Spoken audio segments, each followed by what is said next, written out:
Louisiana beer reviews. Bells, hell hath no fury. And there's this lady confronting, I don't know, the devil, and he's scared. Okay, so it's a cute label. Produced in Michigan. I have never seen this before. I saw this one little bottle at Rouse's in Kenner, okay? On Power Boulevard in Kenner. I've never seen it anywhere else in my life. 7.5% alcohol, shelf life of 6 months. Packaged on September 15, 2017. Now, they don't give any ingredients about this beer except they say use 2 different kind of Belgian yeast blended together. And they talk about, I'll give you a little brief description. With notes of coffee and chocolate, Hell Hath is more akin to a roasty stout, but fermented with a Belgian abbey-style yeast. This dark ale gives you either sympathy for the devil or courage to face him. Yeah, well, goes especially well with your favorite Lost My Girl Truck Dog Trailer song. Okay. Well,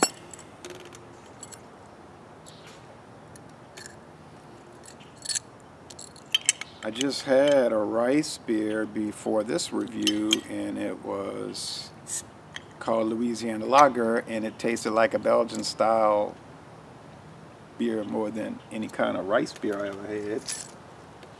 So this is something that was supposed to be a double, they said, but it came out like a roasty stout. So it didn't come out like the style they wanted it to come out. So I guess it'd be a Belgian style stout type concoction.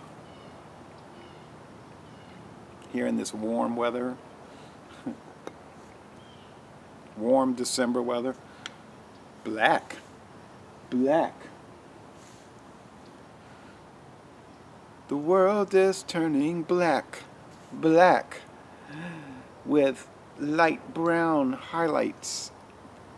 And a thin beige head. And this Diamore small snifter. All right.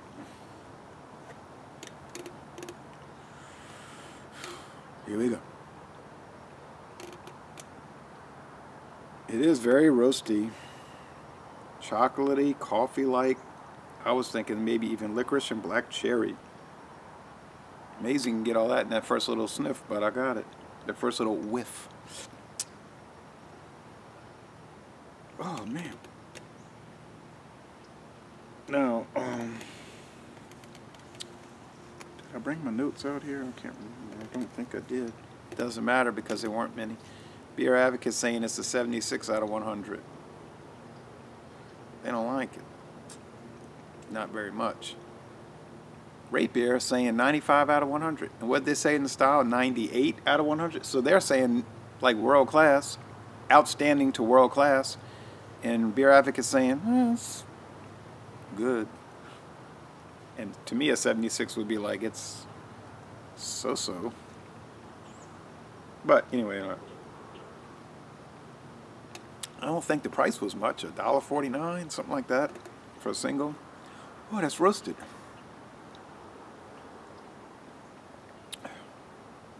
Okay. Forget Belgian Dubbel. This is like no kind of Belgian Dubbel you'll ever drink. But it's a whole lot like a strong, heavily roasted but not burnt coffee tasting, dark cherry tasting stout. Think about it along the lines of Guinness Foreign Extra Stout.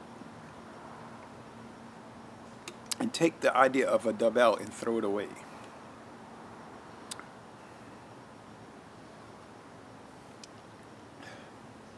Man, that is so coffee-like. The charred, dark roasted malts, but not burnt. So many brewers cannot pull it off. And somebody was telling me, like, saying, I guess you just don't like deep roasted things. I said, I do like it, but I don't like burnt. You know, there's like a tipping point, and many of them go over the point, and then it's not deep roasted, it's just burnt. Tastes like charcoal. Carbon. I don't want to drink carbon.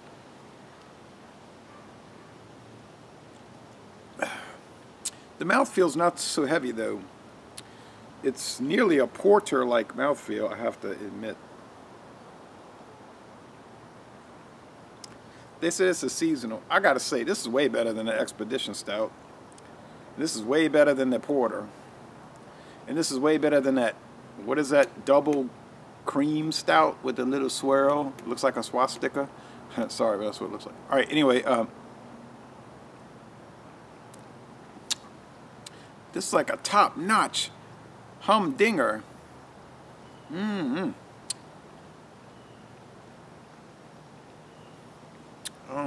I guess the mouth feels medium. As the viscousness sets in, it maybe is medium to heavy. But it's not, it is not heavy. It is not heavy. It's halfway between sweet and dry, you know, type thing. A little candy-like situation going on.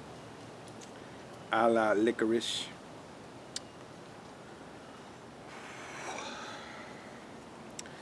Now the label, when you see the label, you say, I don't even want to buy this. It seems dumb, you know, stupid. It's not dignified. You know, I talked about that with, some people got mad, like, what difference does it make if the label's dignified? It's what's inside. Well, I certainly understand that. I'm not, you know, clueless to that. I'm saying, but for marketing reasons, you might maybe want to make the label look a little nicer. But it doesn't matter to me. I'm buying it, trying it, moving on.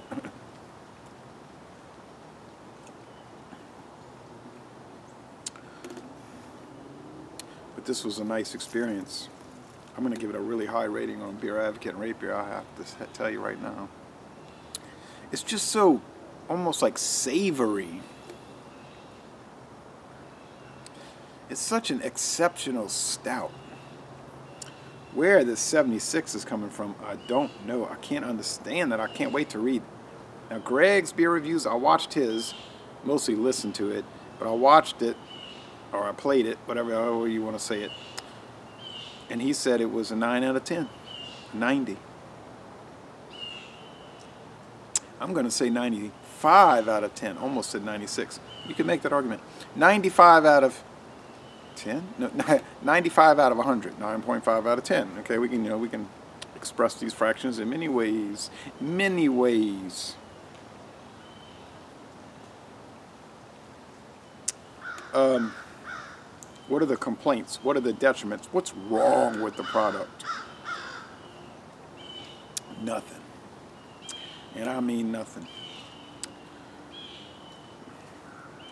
I don't know, I just wasn't expecting much. I read the description, I thought, I just had that strange, wanky, oddball, peculiar, weird, and not to mention unique rice lager, which I did score 89 to 90, but it was just a little bit peculiar. But this is just straight on goodness and deliciousness without any peculiarities. And sometimes I like those straight on,